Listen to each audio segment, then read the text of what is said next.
then Okay, can we commence the meeting? the guy he would put me on that instead of that's what you mean by that. Okay, welcome everyone to this nice warm afternoon.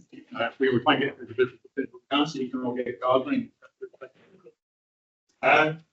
Just a few points to start off with. First of all, welcome to Drs. Jess Harvey and Charlotte Hart, who are the joint chairs of the G.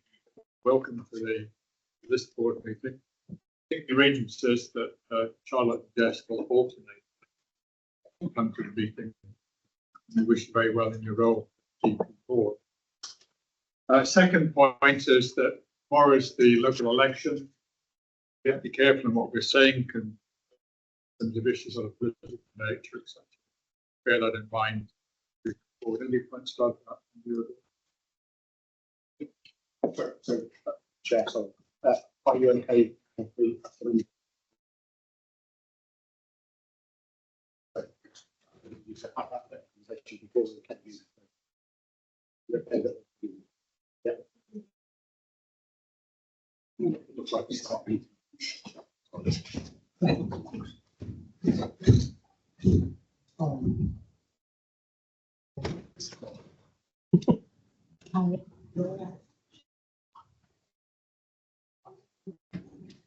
This is relatively pointed. This is relatively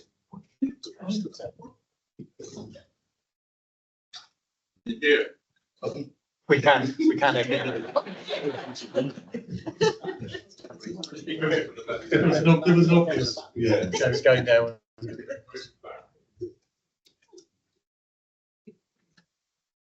It looks like it looks like you're in a movie.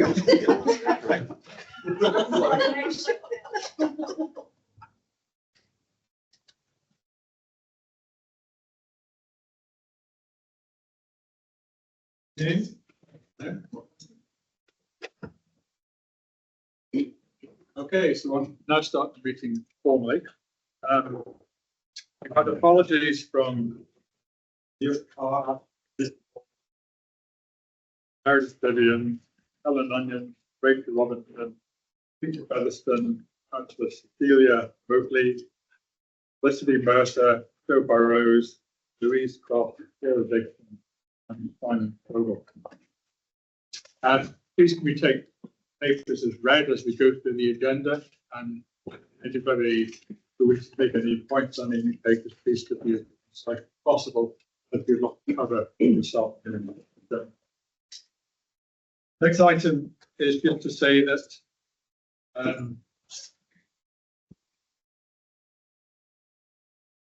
there are any declarations of interest in any item.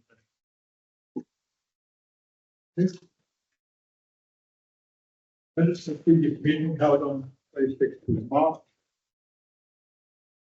Any concerns over the accuracy or content of those minutes? Thank you.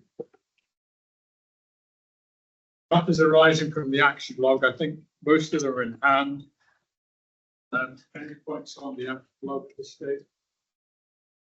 I just had a couple. The data sharing action.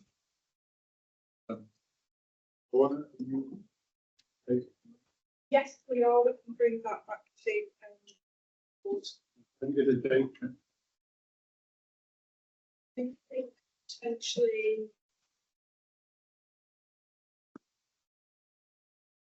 June. Yeah, thank you.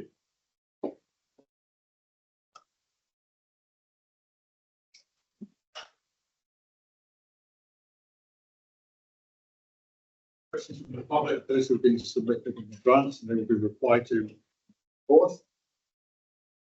Unfortunately, the resident experience presentation has had to be curtailed.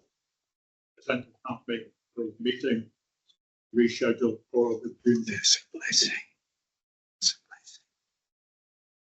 Next item is strategic system oversight.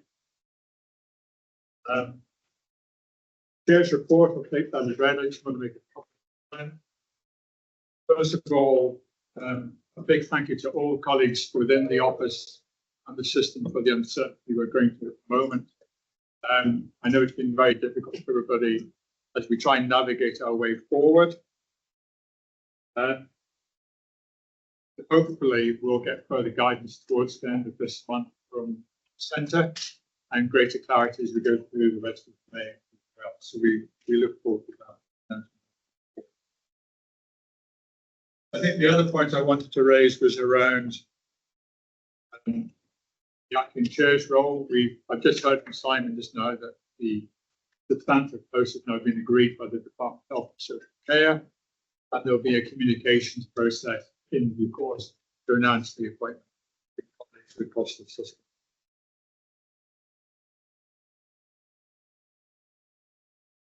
Just wanted to raise one other point. Congratulations to the Midlands Partnership Foundation Trust for their success in getting a CQC good rating for their inpatient.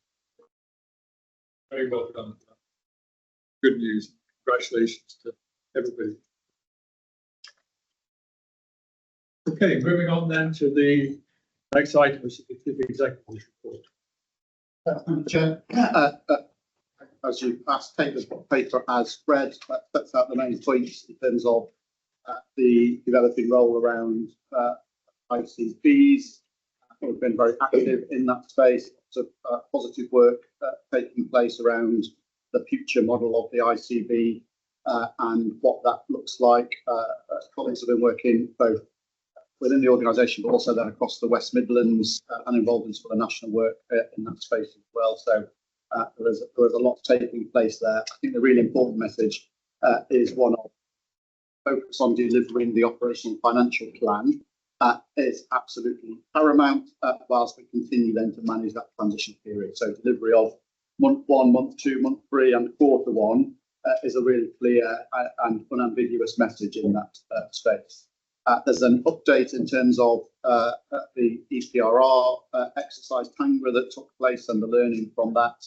And then a brief update on the visits that myself and Lorna, the Chief Medical Officer, are in the middle of progressing with GP practices. So we're out visiting practices on an individual basis. And already the practice visits that we've done have been really insightful and useful. Lots of learning and sharing of intelligence in that space that undoubtedly brings benefit in terms of how we work. And then I was at a national chief exec meeting with chief exec colleagues in London yesterday, and one of the messages in one of the sessions there to the colleagues, to ICB colleagues, was the importance of building relationships and getting out there to work closely with general practice. So I was positively quite pleased to hear that being reinforced, given that the process that we're already on with, and reinforce your point at the start to welcome Charlotte and Jess. And I think I'm at a PCN development day tomorrow with Charlotte and her team, and then we've also arranged to meet as well separately, I think, to pick up the work of the GP provider board, which I think will be positive as well. So we'll pause there, Chair, happy to take any questions or comments. Thank you, Chair. And thank you, Simon, for the update. On 2.4, it's really positive to see the visits that you referred to the GPs. I guess it's worth noting that we've got health scrutiny at Telford tomorrow. Tomorrow with Health Watch, and I know your colleagues are also attending. Maybe outside of this meeting, are there any points that you'd like us to raise as part of that update to health scrutiny tomorrow?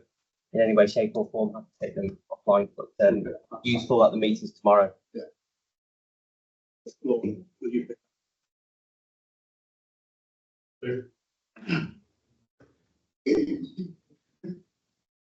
Next item is the System Board Assurance Training. So just to update colleagues, there's further work taking place on some of the workforce risk, both in the system sort of the SBAC. So an update around the workforce piece, and we're also now working to reflect the risk in terms of that the government NHS reset programme to make sure we reflect that in our corporate reporting as well. So work taking place in both of those areas. Questions on the board of assurance?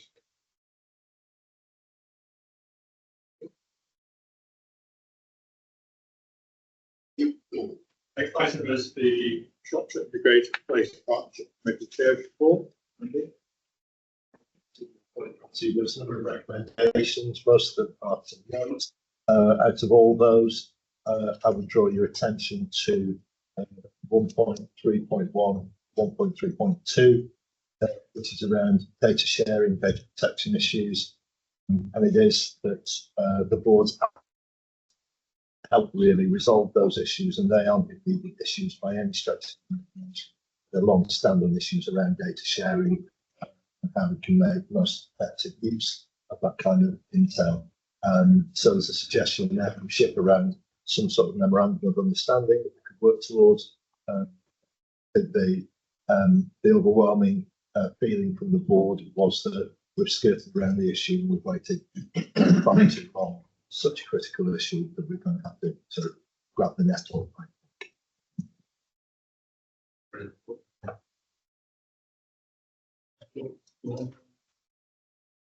Yes, I think we said for me as the ICB digital portfolio holders to make the offer to start to coordinate whatever that's like for the necessary partners together. So I'll take that.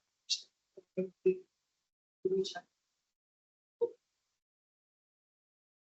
it was just I was just saying whose day job is it to make that happen? Not just the MOU, but actually do something about the MOU at the end of the day. So is it clear within your agreement, Lorna, who you will then point to say, right, get that done? Yes, yeah. So I'll work with my head of digital, who works with our digital development and our IG colleagues across the system, and we'll put that together. For support there as well. So I'm CIRO for the ICB, so not for the entire system, but we can help them up to that as well as bring our IG governance and tech. It was me that kind of throwing my toes out the pram about it over the Metro MDT. Part of the problem is MLCSU, the subcontracted use of information governance, is that the of both councils.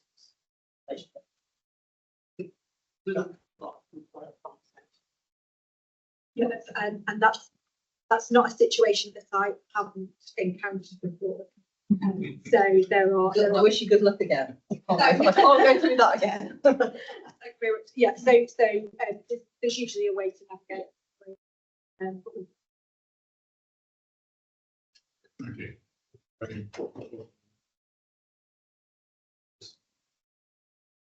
I just had one question. I think it mentions dementia support successes in both of the county. Rolling those out for other parts. That was just Do you want me to chip it on second. Yes. that? Yeah, so we've established the Metro MDT and MyPCM, which is working incredibly well. Admittedly, getting all the practices to contribute to it or to be involved, we're working on. Like my practice, getting loads better.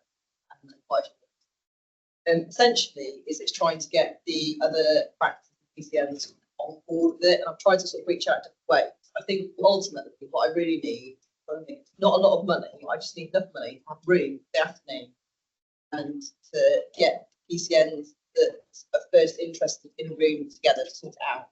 And I can do that, but I just need like a really small budget just to have venue, get those people there. The teams that are all involved, so both council, social work teams and MPFT are on board with it as well. So in terms of the people are there and actually they're poised to potentially do it. Just also getting the buy-in from practice is part of the issue as well. And they're just fearful of it creating work for them when actually it very much doesn't. I've got data to prove that.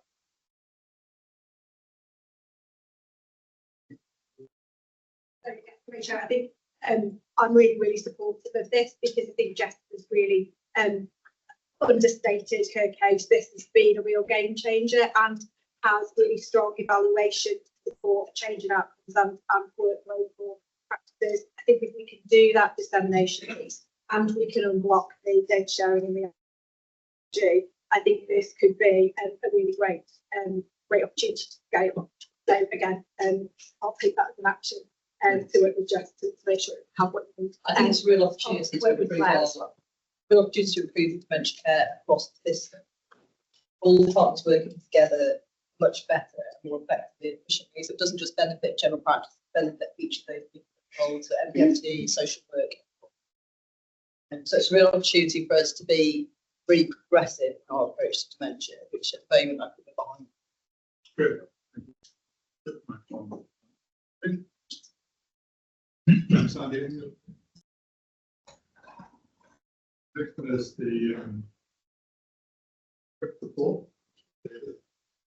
Yeah, so I'll just bring to attention to the board the recommendations 1.2, page 32 of our pack.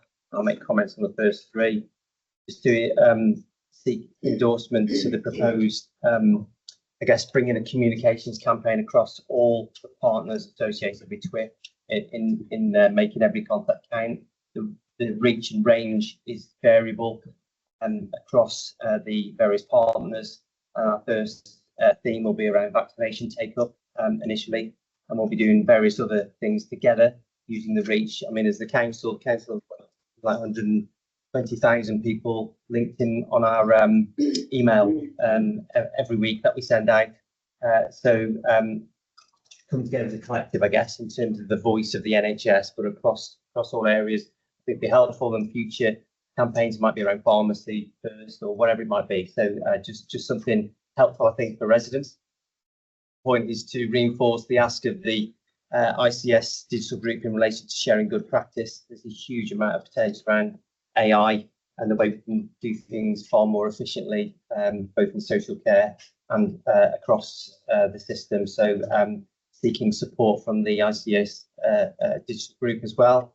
The third recommendations around neighbourhood working and in particular Sport England place expansion. The submission to Sport England is mid-May. We've received the draft and my colleagues are looking at that for submission in readiness for the deadline.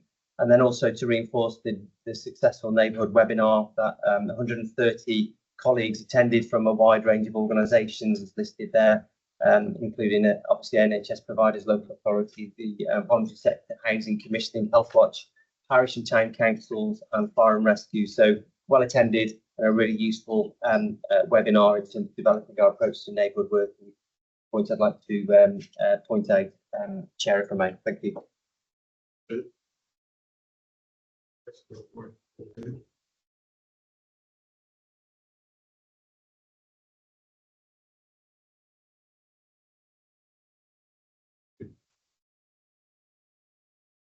The report for assurance. Moving on then to the neighbourhood approach.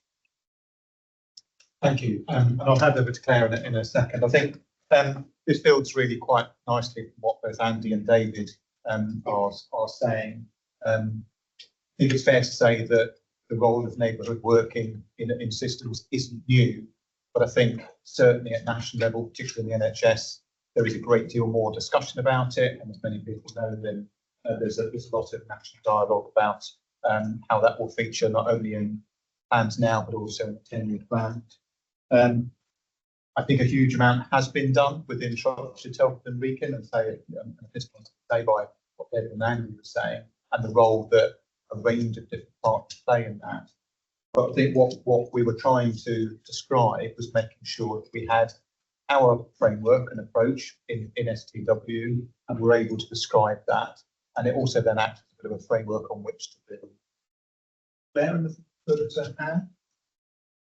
No, just to say that we are slightly ahead of the curve around the neighbourhood working and the approach. Actually bringing this document, and we took it to board meetings over the last sort of 4 weeks as well, so that we were telling colleagues about the work that was going on and what we're doing for the next steps, how we're going to be building on the work that we've already done around neighbourhood plans, things like the dementia MDTs, the work that's being piloted and the innovations across Shropshire and Telford as well.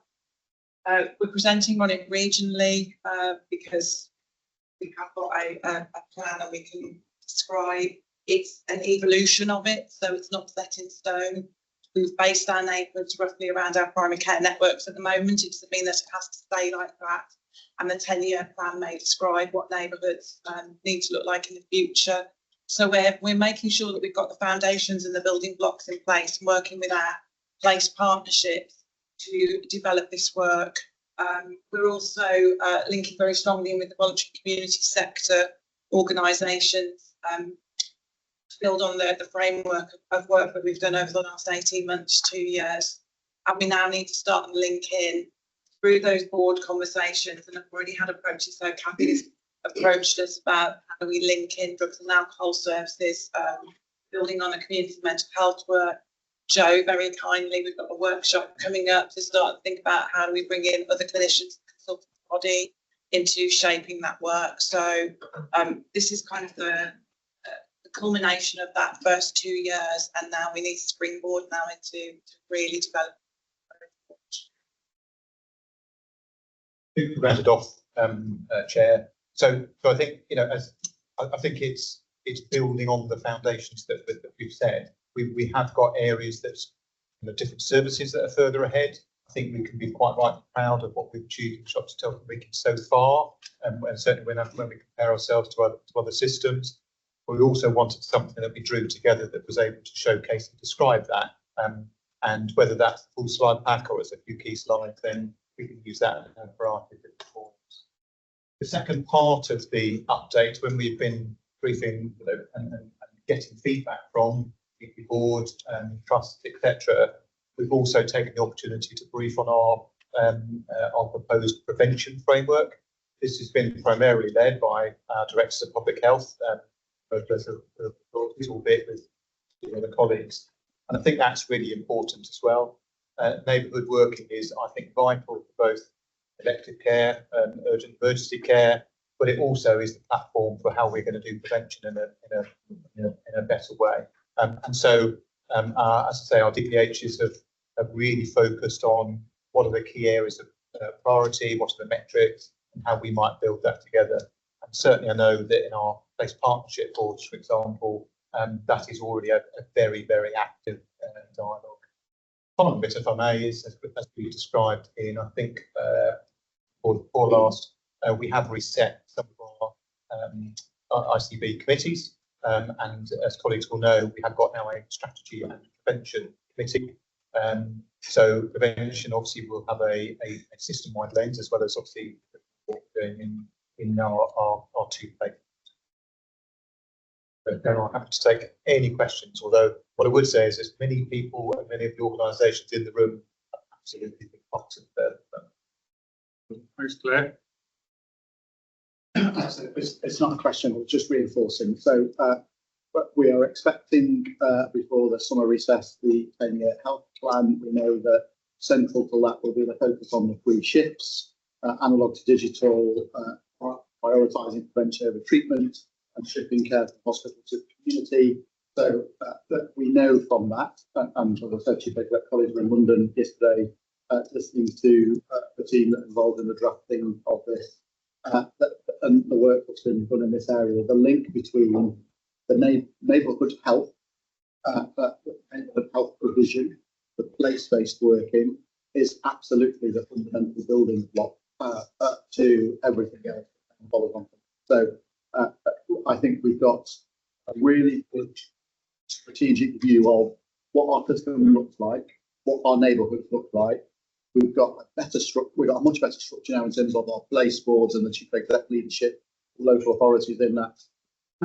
I think it's absolutely imperative now that we don't wait for the 10-year plan to really start to do what do our neighbourhood teams look like, and I mean that in its wider sense, not just a health team bit. So, you know, David's point of what are we doing with Energize and other part voluntary community sector, local authority, other public sector partners, to get into the point where we can articulate our neighbourhood health teams with local communities, focused on that prevention agenda and focused on shifting and bending that demand curve in terms of hospital pressure, but in the way that looks after our population in their communities and keeping them there as much as possible. So the role of all partners in the space is going to be really key. I think these documents with the updates from the two place boards tell us where we're at, and that's in a good place.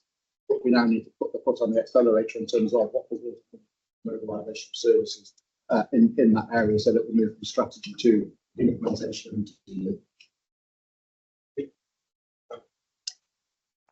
Absolutely support all of this work. I think prevention is key to reducing our demand and the overload of the system. But one thing I haven't heard, but I think it's really important to say, it's really important to work with and involve our community. Something that I have learned in the work that we've been doing on the ground, it works much better. Go out to this and what they want to need, work with them.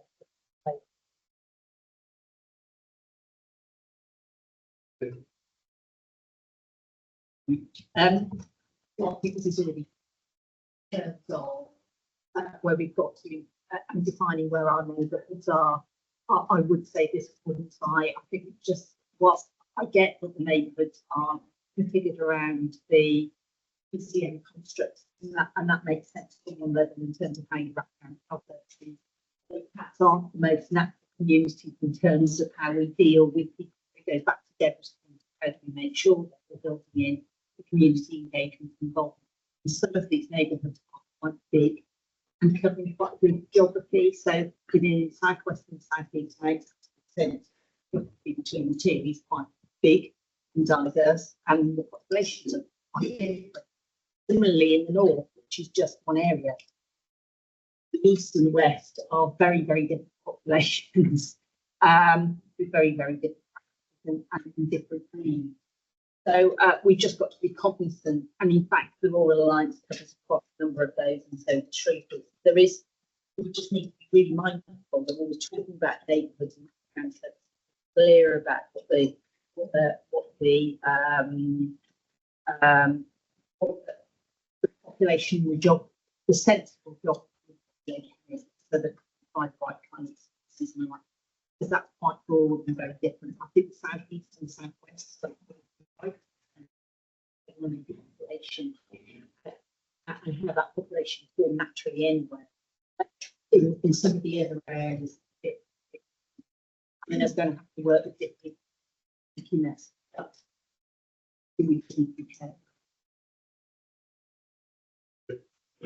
Yeah, thank you, and welcome as others do around the prevention work.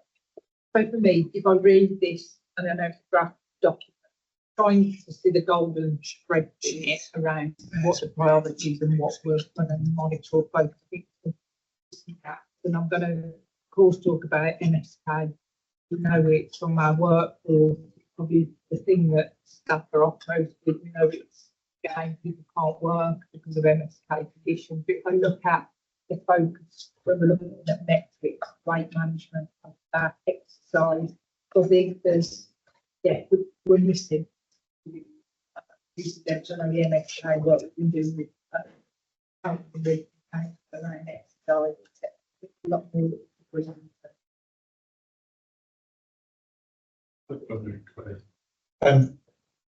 I'm from there, Rob, repeat. So thank you. And as I say, it's been really valuable going around a variety of different organisations. This is the current version. I know certainly with the GP board, there was just a couple of tweaks that we needed to have on maps of it. And also, and it kind of links to Tricia's point, we know certainly in Shropshire, for example, then underneath the neighbourhoods there are 18 communities. So there's a cross-referencing in that sense. And also we know that certainly in PCN, then cross-border, whether that's Staffordshire, whether that's Wolverhampton, whether that's internationally with Wales, is also a factor that we need to manage. And secondly, and so thanks, Stacey, again. So we'll work with certainly our director of public health on that. I think it's an interesting one, certainly with Catherine Bird as chair of Strategy and Prevention Committee. We've had a dialogue, a row, a discussion with colleagues from the local authorities about how we try to balance the interrelationship with health and wellbeing boards, because of course, there is a strong focus on prevention there, and it's about how we optimise all the different work across. And if you use healthy weight strategy as an example, both our health and wellbeing boards with a table of those as part of each of our local authority health and wellbeing board strategies. Absolutely recognise the point, and we'll take that. Claire? Yeah, it was just to say, the slide deck is for anybody to use so that we can use different slides when we're presenting to different audiences. We're adding to it all the time, so I think absolutely take the point. We need to be really clear about what those priorities are. And they're very much linked to the integrated care strategy and the place-based priorities as well. So we will make that clearer within the deck. I think that's really helpful.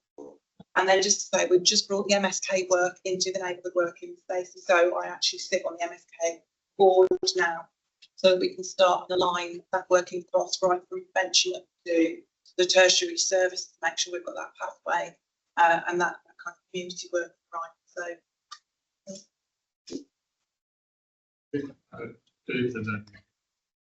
Yeah, I guess it's reinforcing Patricia's point, really, that residents, all of us in this room, do we recognise the population of a neighbourhood of 30,000, let alone some that are extremely much higher to the PCNs, in addition to the 60,000, as we can see in the document.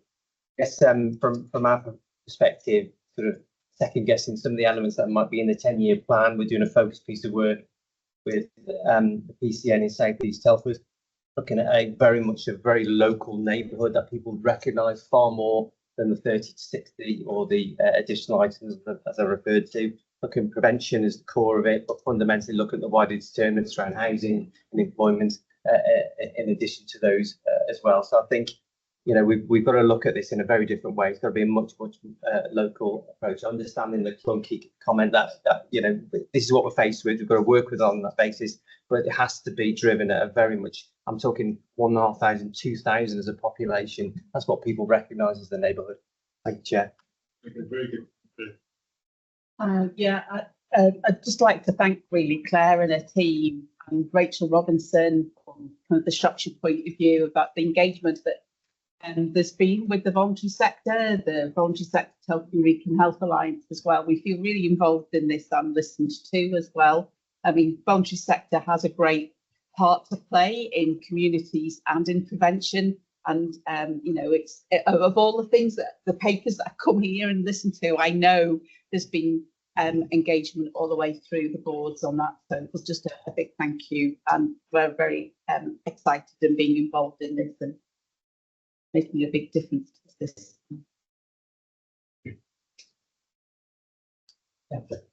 Just like to maybe think about the connecting points of neighbourhood working, especially locally, the HT program, because there's going to be a major resource going to come with hospital transformation.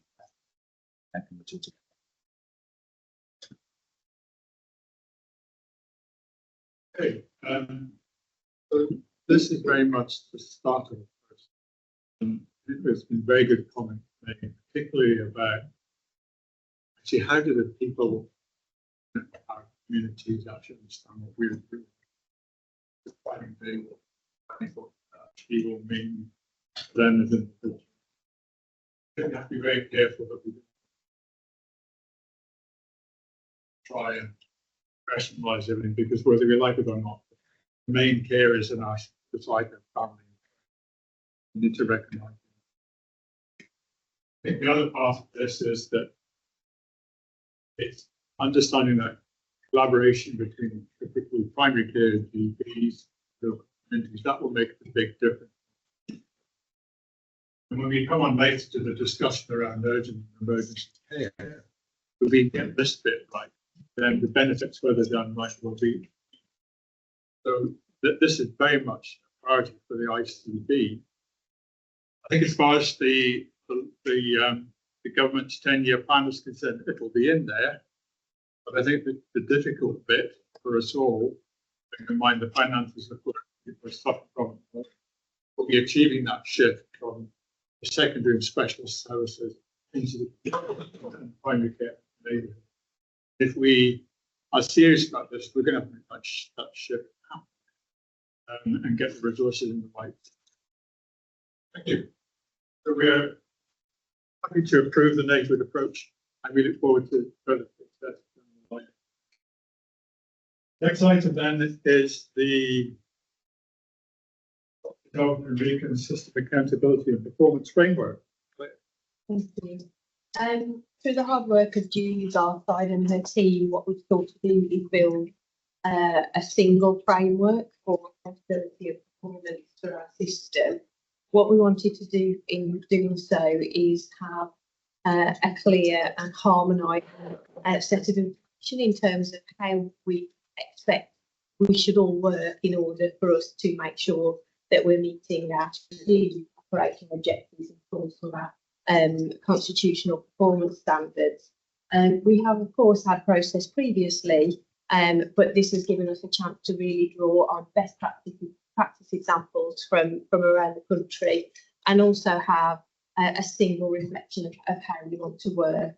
As in doing so, it does address one of the requirements of our system improvement plan for NHS England, because we're able to evidence through the use of this that we have got that single version of the procedure.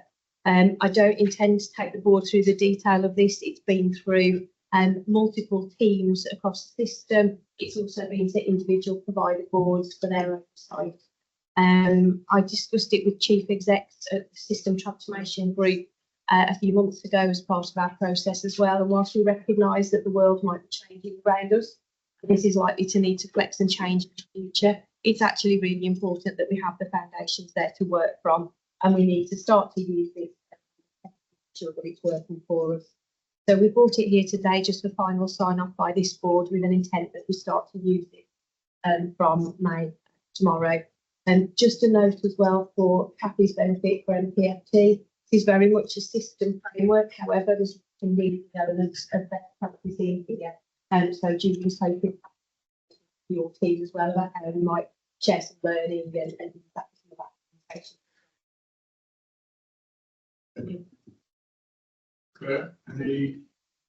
Any questions?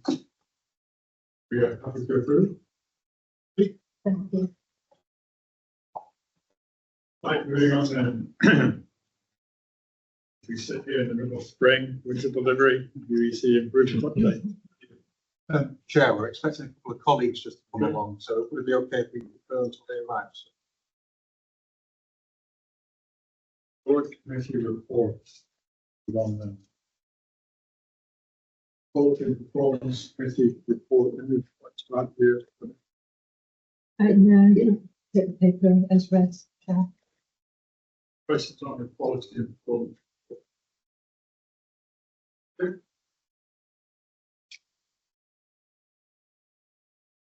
That's committee. Dave.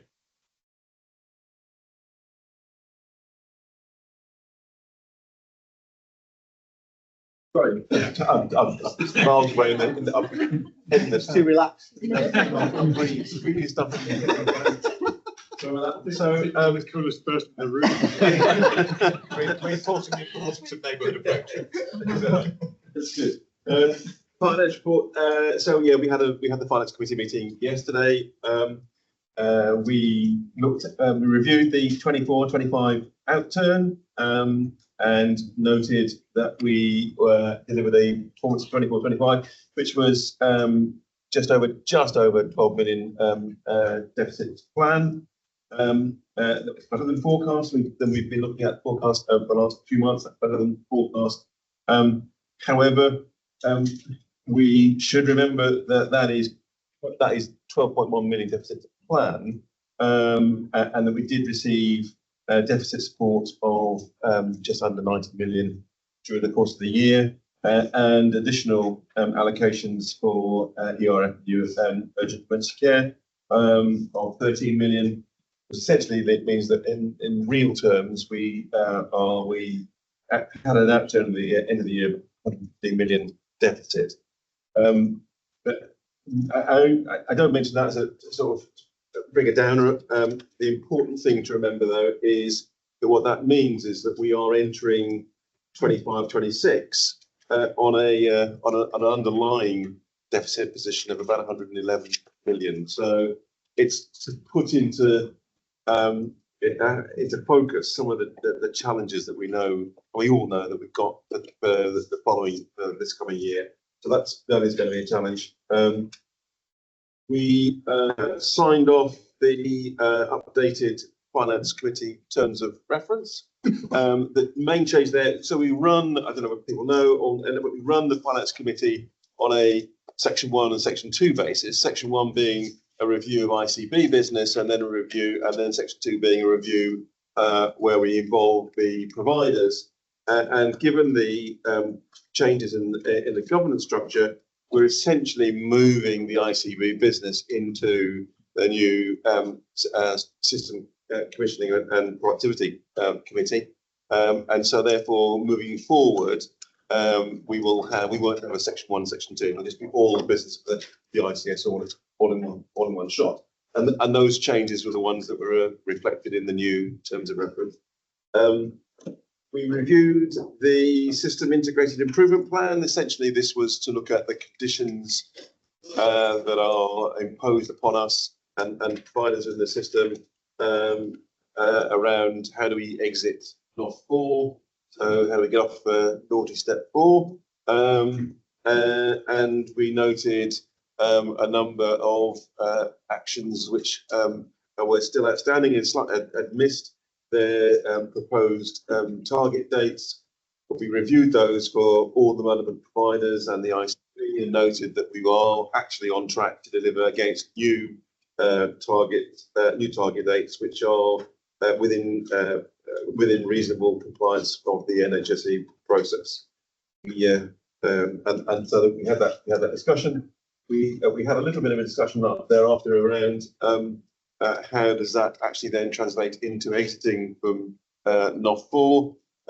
Conclusion was that's a bit esoteric, and nobody quite knows yet exactly how it's going to be, how that will actually be translated and enacted potentially at the end of this financial year.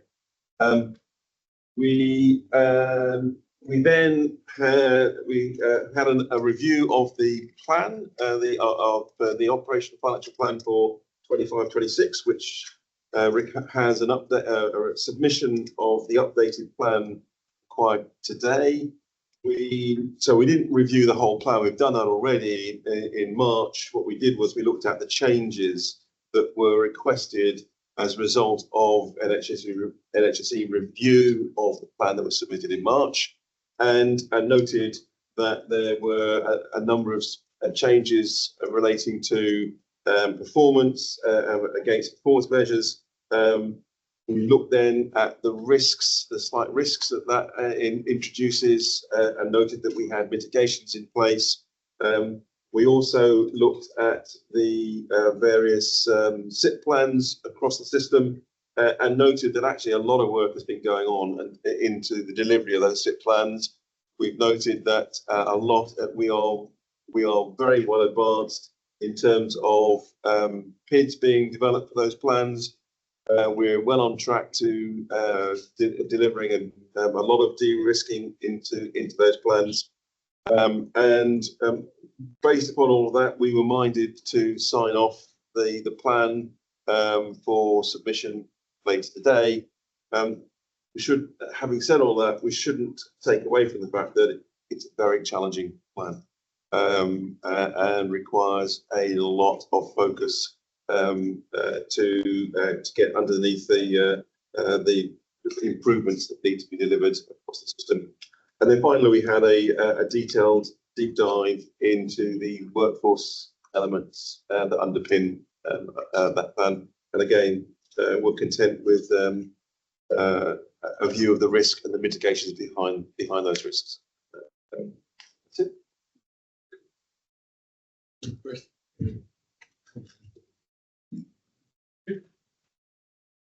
Moving on then to strategy, strategic transformation. Thank you. This was my first meeting, because you've got the notes here. I think it's the February meeting. We've since had the March, and this morning we had the April meeting. I think that we make this about how do we align all of our transformation, but all point in the same direction. and picked up a number of those elements I think we talked about already this afternoon about neighbourhood, about care as well, and we'll come on in a minute to urgent and emergency care. Very much can't be just an NHS topic. This one is one where we have all of us partners around the table, and I have asked that we make sure that we have the appropriate, so not just my local government colleagues, but I think the greater primary care that if we can. And for all of the work we're doing, we need to have really clear, measurable, defined plan. But that's the easy bit. The NHS is very good at writing plans, less good at delivering them. And this has got to be about how we actually deliver those plans. And I think then linked to one of our previous conversations about the actual work. If you say you're going to do something, we have a right to expect you to do it. And if you haven't, we have a right to ask what on earth happened there. And bearing in mind our system will not survive without that information, we think it's going to be increasingly an important part of our. No question.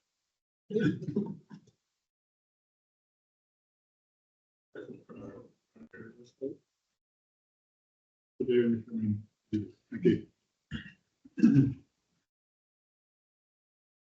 So there's a commission with this chair's report. Any points you raised, Michael? From the Strategic Commissioning Committee, I suppose 2 points. Just reinforcing the point that population health management, that's one of the core planks. I think just to reinforce the fact that we have got that PHM group as a system, that's really important. I think the second one, Chair, this was the final meeting of this committee in this format, and obviously as it goes this month and beyond, then it's slightly changed. Those were the 2 points I was just going to make. Without wanting to sound stupid, the GP's on them. Transformation. You've got a GP, you've mentioned representative. Well, we have one. Yeah, so we had a conversation this morning, didn't we? Whereby, so I had a bit of fear that I'm damaging him, but we have an invitation to board chairs, or to or places to represent general GP upscale. Yeah, it should that was a glaring gap. How on earth we could fix it?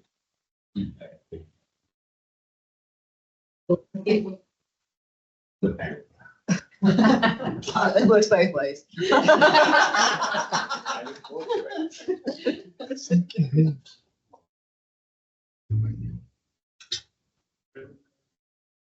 Unfortunately, our colleagues, I think, were asked to come a bit later on, so I think it's not a problem. We can see.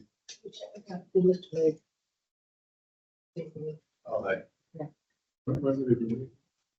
If we were scheduled on the agenda for 3:30. All waiting times.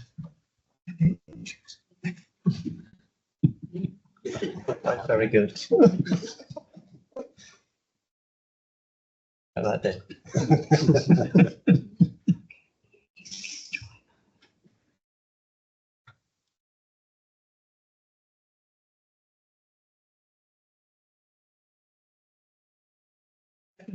Your magic trick.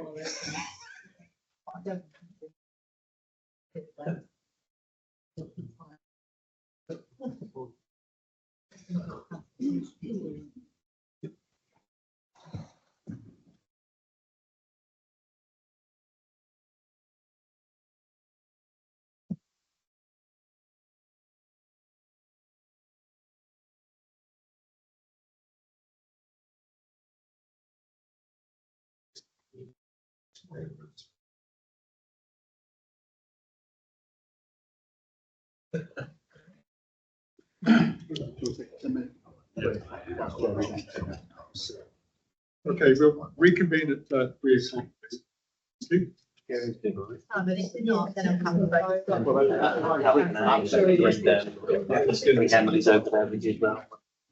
May not know that.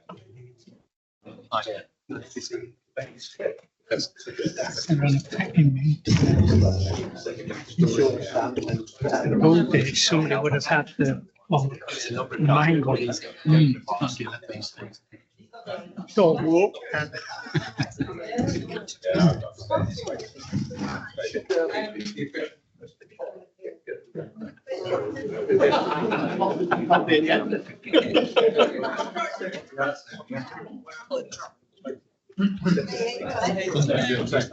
No, I'm gonna go now. Thank you.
this systematic work. And if somebody fails, how you do it. You just go have a meeting, wait till 11 goes into the toilet, go in and open some of the shoes. Very quick.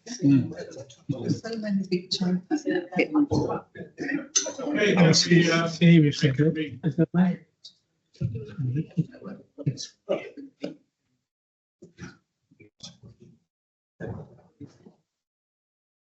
Firstly, thank you for your patience. That little hiatus as we got the team together.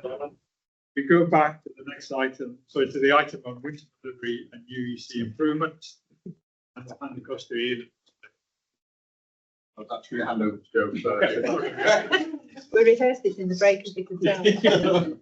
Joe. So thanks, Chair. So as UEC leads the system, I guess, thank you, really. It was a gift that I didn't know was coming my way. But what I have to say, and I'm not going to thank everybody because I'm going to miss somebody out, but what I did want to say is that it's a system piece of work that we've done. And I think, and it's not because I think 4 GPs that are going to get my eye on one side of me. So I'm saying this because this is where I feel we now need to get to. So thank you, because Charlotte has attended the UEC board and Katie that joined us this week. I think as we go forward, actually, we need each other more than ever. And I think that's the piece of work and the gap that we've got. So I wanted to say that up front. We know that our UEC pathway is the clearest test of us as a system. It's the piece that shows whether we have passionate care. It's the bit that shows our weaknesses or not in terms of coordination and capacity. And we talk a lot about performance and numbers, but we just want an opportunity to share the work that we have done, the work still to do. We are very clear that we need to continue to build on trust and confidence. We aren't complacent, and there's been lots happening and lots of changes in terms of leadership roles. But we know this week that there was the fact around the public confidence in terms of the NHS and UEC is a clear metric of that. So what would I want to say? That this is our moment where we are not being complacent. The pressures, interesting, Chair, you mentioned earlier on a spring day, the pressures now feel as they did in winter. So we are not complacent about the demand and the challenge, and it'll need greater resilience the winter that we are starting to plan for. And we will continue to stay focused. But it's been a real pleasure to chair the board, and I just want to thank colleagues for all their support. So I was just going to say a few bits, and then I was going to pass over to my much better colleagues over on the far side of the room from our various departments across the system. What we're trying to do here in the papers, you've got all the slides in the pack, is around just to show how it's felt over the last few months, and actually more importantly, the learning we've had as a system and how that informs our plans as we're now into the new 25-26 plan. Really wanted to just get an opportunity to hear from partners around their reflections of the plan and ambitions that we all have. As Joe said, demand is high, remains high for us. March and into April, we have seen significant demands on our department. What I was always worried coming into the start of winter was we had lots of energy across the system, across partners. That I'm really pleased that the energy has maintained on that. We've had some real challenging days, but I think everybody has pulled all the stops to be able to deliver what we need to deliver for our patients. So just a bit around the learning from last year into this year. In our plans, and what I will say is this is not a new plan. This is an evolution of what we said we would achieve last year. This year will be an extension of what we wanted to do last year, what we did achieve last year, a greater pace, and with some further thought and reflections of how it's gone over the last 12 months, as I say. I think our plans we've challenged ourselves on being both realistic and ambitious. I think historically we've had significantly ambitious plans that we've never quite managed to achieve. I think this year we have a real good chance of achieving what we've set ourselves out to do. One of the learnings is that what we set ourselves out to do, we need to do before winter. So previously, we've said we'll achieve a numerous areas of improvement in the most challenging time. And actually, what we're saying this year is we need to go at good pace, good engagement across the board, across the system, in readiness for November and onwards. I do think when we come to, when I show the slide around the overarching plan, it will support the 10-year plan when it is published. I don't think that moves us away. It's a support towards that. So our plan on a page is this. It will see it in the pack. You'll see it's all focused around care coordination. It's all centred around the patients and what is right for the patients. I think previously we have worked in looking at certain aspects of pathway. This plan is all around real integration for us as a system around UEC. It involves all partners. We've spent a lot of time coming up with these. I don't need to count them, but I can assure you there are 15 objectives on this plan for the coming year that we're all aspiring to achieve. Everybody has signed up to that, and I'm just very grateful for everybody helping develop this and developing actually what are we going to do to achieve those, which is the most important part. With that said, our plan has 4 areas of focus. The first one being around our community pathways. So at that point, I was just going to introduce Claire. I don't know if you mind introducing yourself and just giving your reflections on the plans for the coming year. Yeah, thank you, Ian. So good afternoon, everybody. For those that don't know me, my name is Claire Horsfield. I'm the Director of Operations and Chief Allied Health Professional for Shropshire Community Health Trust. And I also have the great pleasure, as Ian's just said, of being Senior Responsible Officer for one of our UEC improvement programmes across STW. If I talk a little bit about what we did in year 1, and then I'll focus a little bit on what we're planning to do this year. The work stream was devised out of 2 sections, I think it's fair to say. The first were The first was alternatives to ED. So what are the alternative pathways, both intra-hospitally and outside of the hospital buildings? And the second element was integrated care coordination, which Ian's just touched on. We felt as a work stream that, again, trying not to boil the ocean, but to really concentrate on what we could deliver in year 1, it was important for us to focus on integrated care coordination. It's the bedrock, it's the foundation to ensure that we get right care in the right place at the right time by the right healthcare professional. I think on the slide there, it talks about multi-agency, and that really doesn't do it justice, because this work stream has absolutely traded off the back of relationships across all providers, and really building that engagement from clinical and operational colleagues, which is absolutely key and fundamental. So co-locating our clinical colleagues and operational colleagues to build that culture of clinical trust, which is really important when we talk about passing patients along the pathway. That's what we focused on in year 1. You can see on the graph on the slide in front of you that our single point of access has dealt with more cases than it's ever dealt with before, I think around 38%. And more importantly than that, it's referred a higher percentage of those cases onto an alternative to the ED. That's the real test. We move into we're in year 2, aren't we? So as we're hurtling ahead in year 2 currently, what we're now going to major on is off the back of that foundation is what are our alternatives outside of hospital, what are our community alternatives. That would be maximising what we've currently got. So examples could be virtual wards or minor injury units, the list goes on, but also enhancing into further models of care. We continue to trade off those relationships. It's really important, the engagement that we've built up. So it will continue to be a multi-agency work stream working across acute, primary and community. And again, very importantly, I haven't mentioned WMAS, and I definitely should have done, and our WMAS. Thank you, Claire. And then the next work stream that we have is within our acute, our hospital flow. So, Thank you, Ian, and good afternoon, colleagues. I'll stand just so I can see people the other side of the fan. So for anyone that I haven't met, my name's Ned Hobbs, Chief Operating Officer at SAT. I joined the Trust at the end of October 2024, so just as we were entering the winter period. And I guess when we reflect on the winter period we've been through in 24-25, I think there's aspects that we should draw encouragement from.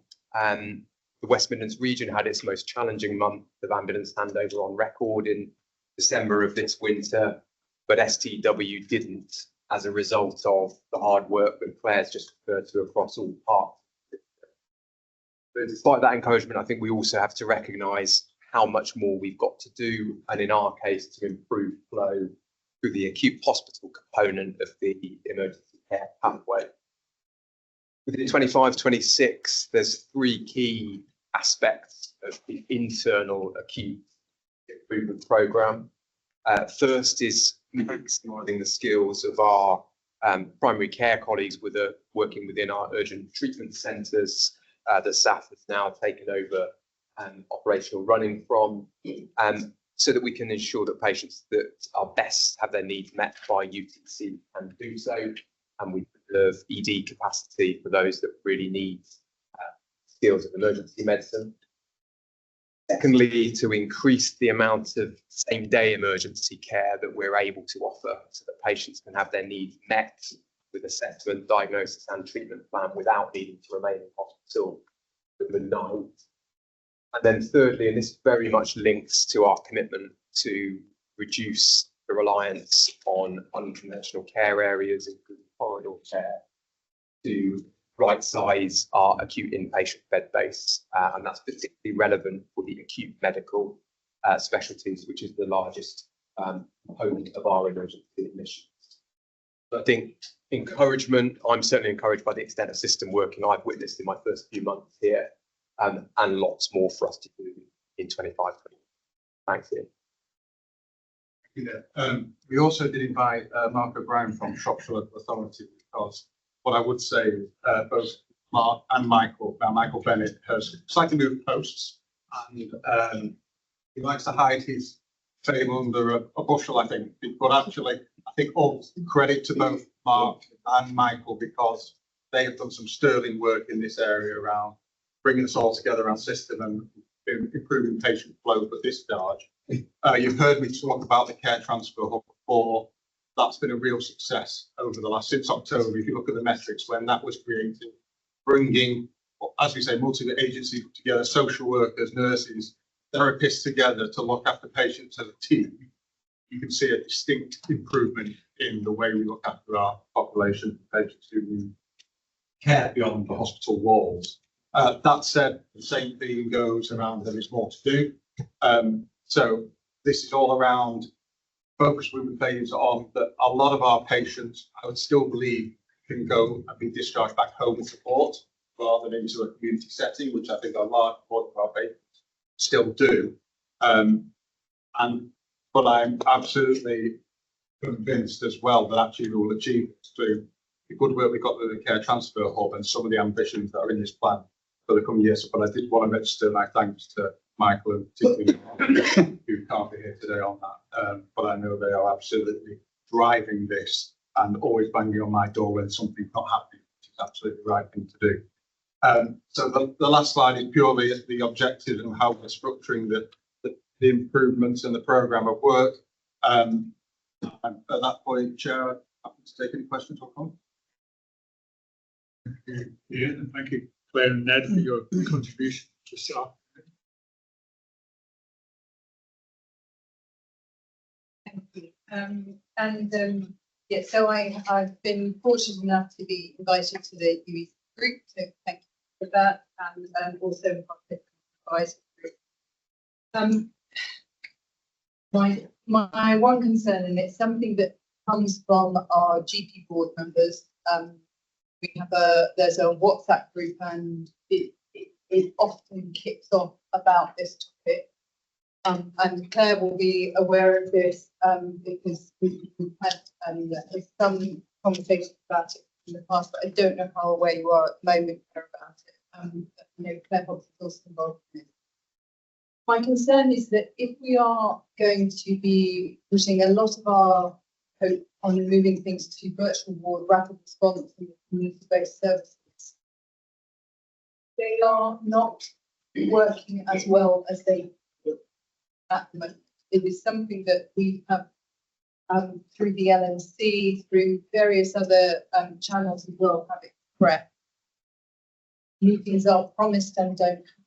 So my plea to partners is please can you sort this out, because at the moment it's causing GPs and the community trust to butt heads, and I don't want us to butt heads. I want us to work together. And I want it to be constructive because the work that the virtual ward team and the rest of the response team are doing, it is good, but there are issues with how the processes have been set up. And those need to be figured out in plenty of time so that we can get this right. But actually, they need to be sorted out quickly. It's affecting patient care. It's winding GPs up. It's winding up Shropshire staff as well, because we all think we're right, and actually we all are, but it's the process as well. So a plea for that.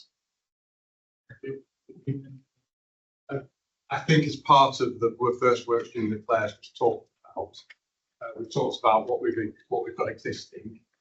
We don't want to build on anything without making sure what we've got works for everybody at the same time. So absolutely to doing that, and you're right, doing it in that constructive, in a partnership way is the right way about.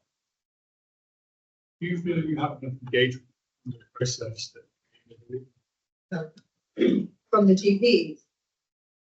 I can show you WhatsApp messages show they're very engaged in it, but I think the problem is that I don't think on the whole GPs feel they were engaged in it. Now that's probably doing a disservice as in consultants, because I suspect there probably might have been a couple of GPs involved at some point, but I think the problem is because that process hasn't been seen by everybody else and understood by everybody else.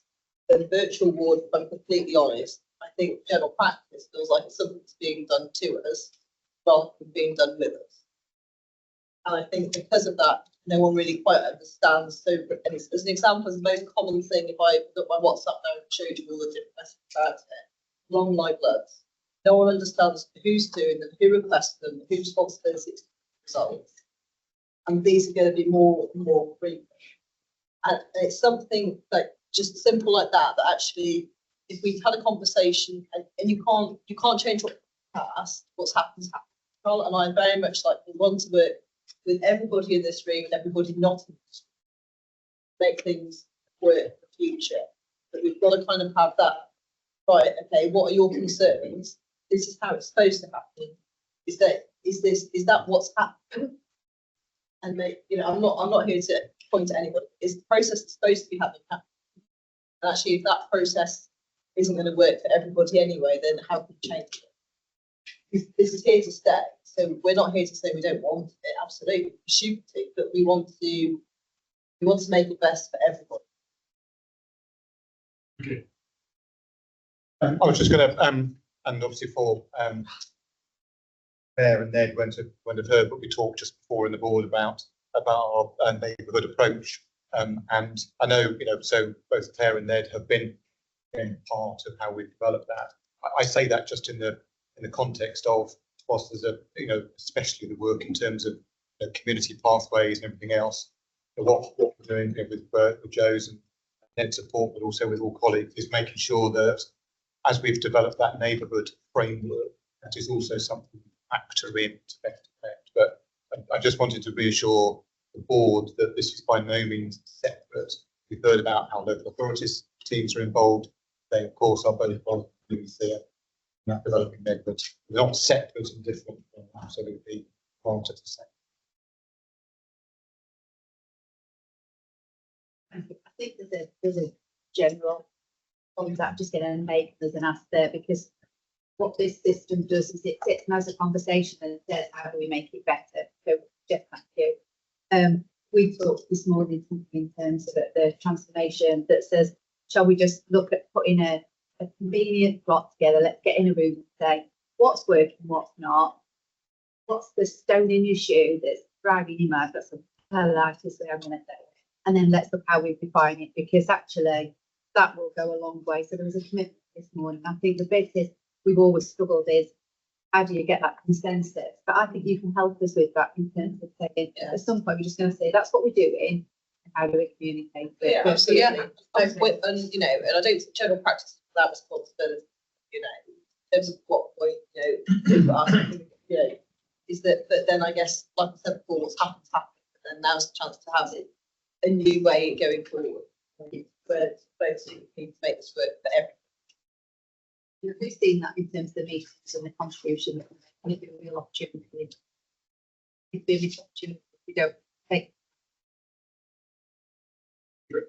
Yeah, there's 2 points. I think Joe may have answered the first one. I really helped to hear the feedback. We certainly don't get up in the morning to irritate our colleagues in whatever organisations we're in.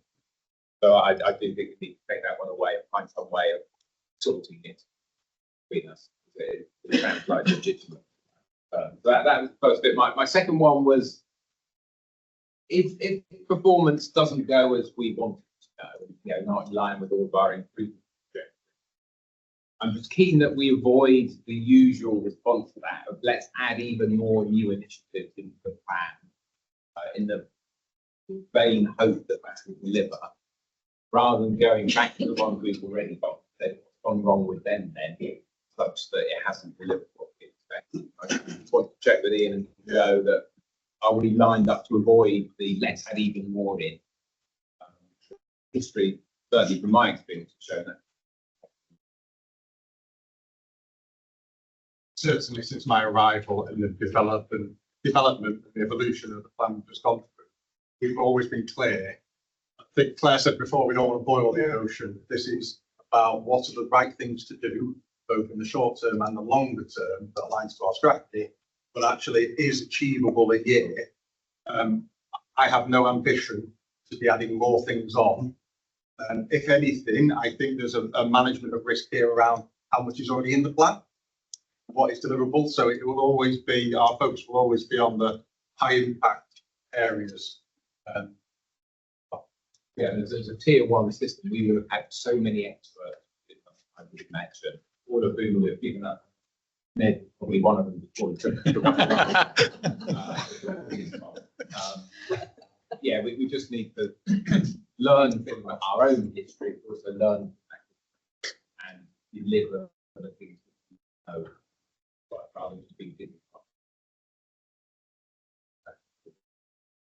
Just come back on that as well. I just wanted to introduce Andy Proctor over there, who we have been blessed to be able to get hold of, who is well, I'll let you introduce yourself, Andy, but he's a valuable member of our team that will be able to provide that additional capacity and leadership to help drive some of the improvement over the next 9 months or so. Good afternoon, I'm Andy Proctor. I'm the newly appointed Director of Improvement for Urgent Emergency Care. My background is as a paramedic and works across a number of acutes, and I'll be supporting this programme of work and ensuring that we don't add 1,000,001 further actions to the programme. But yeah, it's a really, really valid point. Thank you. Your perspective, Andy or David? I think it's important. I've reinforced the about if the plan doesn't deliver to the plan, then I think not to make mistakes in the past. I think it's really important. Really, in terms of those objectives, those key results, you know, describe those. Actually, distilling those down even further would not be a bad thing. You know, just concentrating on exactly what's going to deliver the results. But I think it's been really encouraging, and when we reflect back where we perhaps were a few years ago in the system, then it's a very, very different picture.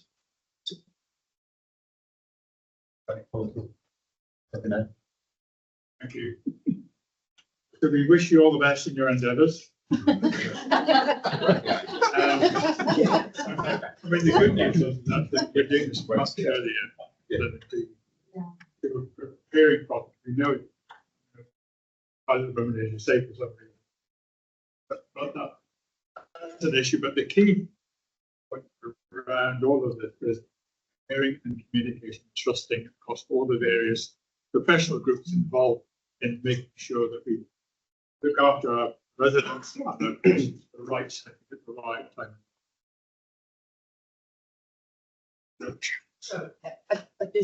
I know I said I wouldn't name anybody, so I didn't pick anybody out, but I'm going to deliberately do the opposite now.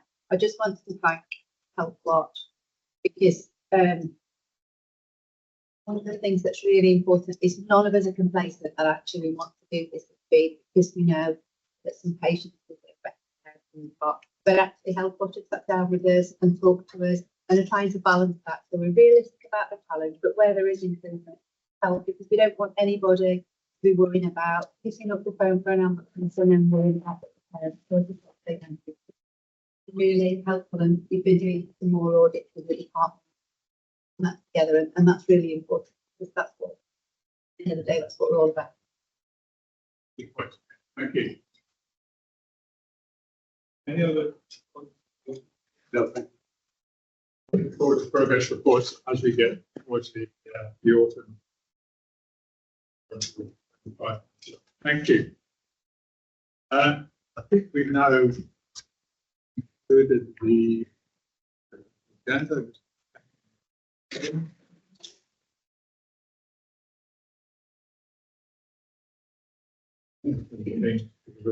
Required. This is a final comment.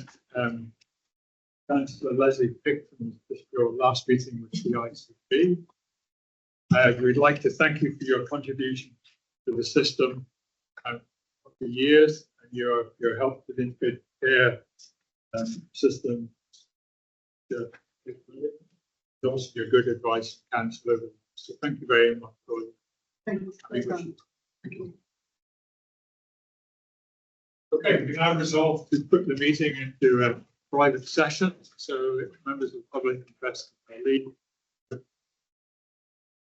Just to say, if colleagues in part two, we would normally be able to take a third conversation. Really, if diaries permit.